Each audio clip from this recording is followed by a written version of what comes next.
Welcome back to another technical deep dive here in the debug zone. Today we're tackling a big question and breaking it down with insights from other users. Hopefully this clears up some misconceptions and helps you get the answer you need. So buckle up, stay a little curious, and let's jump right in.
And that's a wrap.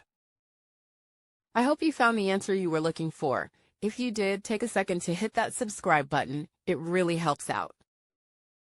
And let me know in the comments which solution worked best for you. See you next time in the debug zone.